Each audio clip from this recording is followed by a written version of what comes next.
Good good Friday evening. How you guys doing? How you guys doing? How are you guys doing? How are you guys doing? I'm gonna give a few of you guys a few minutes to roll up in here before I roll this preview of this interview that I'm conducting with one Leslie Gordon.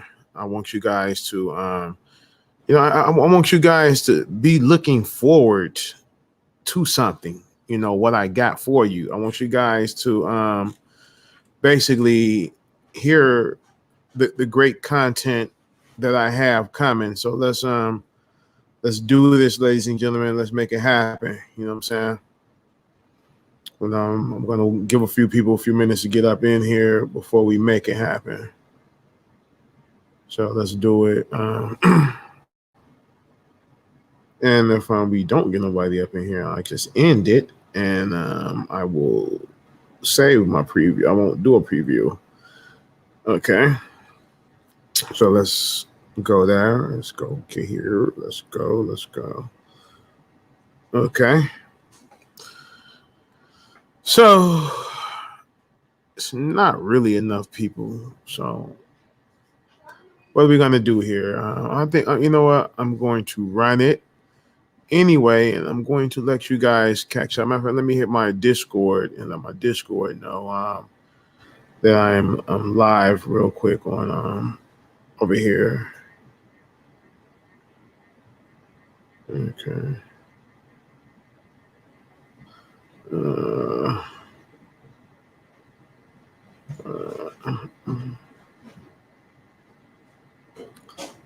okay. Get my Discords, letting some of them know where we are. Okay.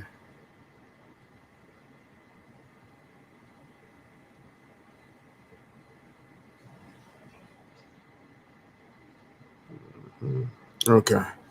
So what we're gonna do, ladies and gentlemen, we do have a small audience in here, and the show will always go on. So I'm going to start this audio of this interview that I conducted with Leslie Gordon. Here we go. When we got in the car, we were like riding, and he had the gun on his lap, and somehow it wound up falling on the floor. And he asked me to pass it to him. So he was yelling and being demanding, telling me to pass him the gun. I passed him the gun, and then basically, like everything went like black because we wound up having like an accident, and everything just went like crazy after then.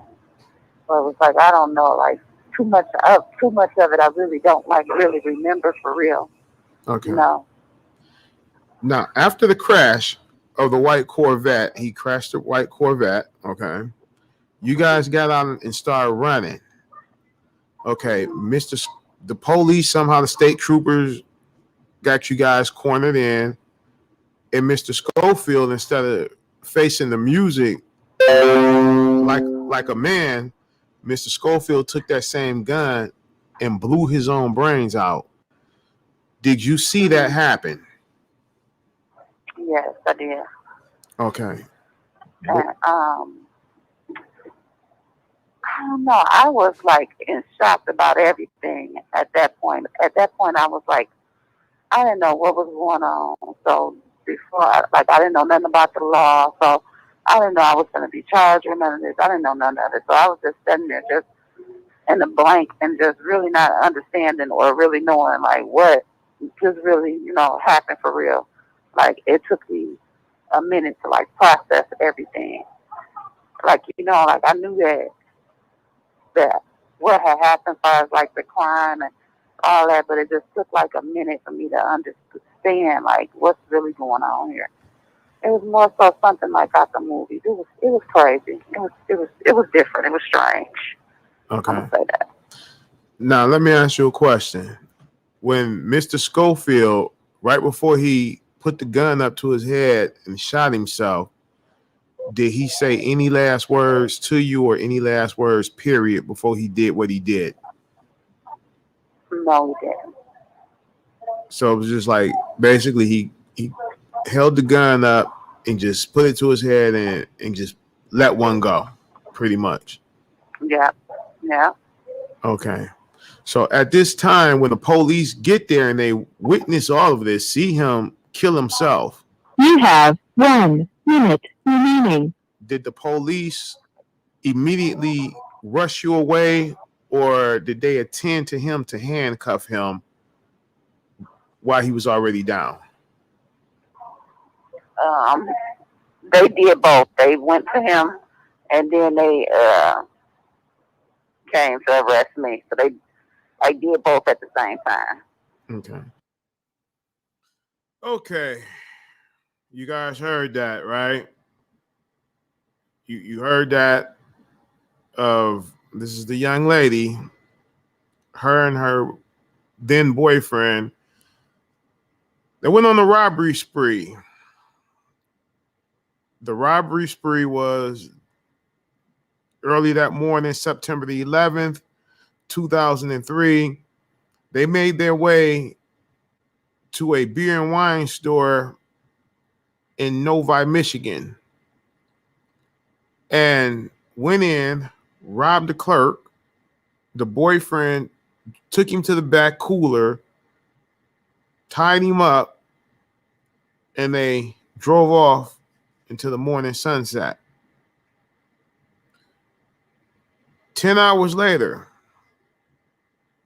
they roll up in a white Corvette, go into another store in Novi, Michigan. No, Westland, Michigan. It's called Neil's Party Store. Salute to you too, Jersey D. Neil's Party Store.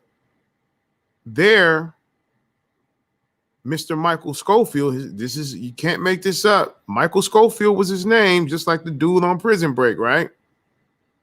Mr. Schofield murders 4 people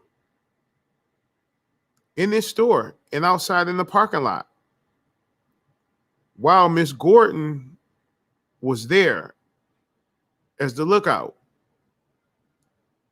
Now, Miss Gordon feared for her life, and she was in fear of Mr. Schofield. This is what she says in the interview. So you guys got to wait until I drop this interview next week.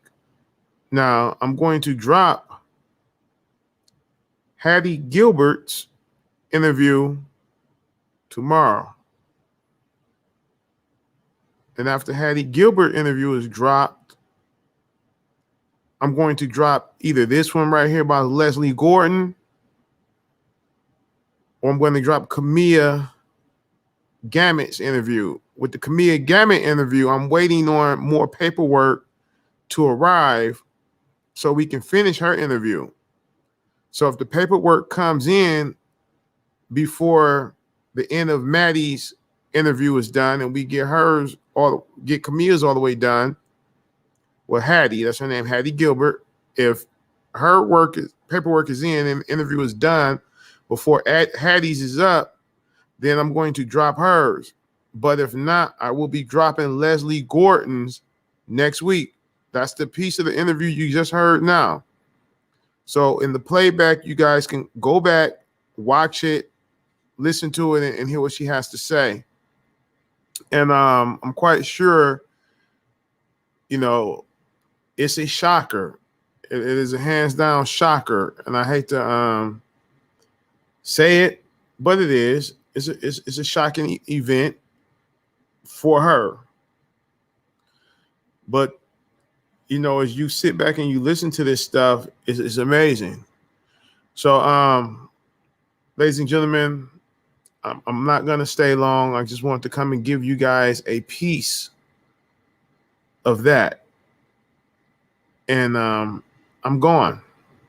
Peace and love.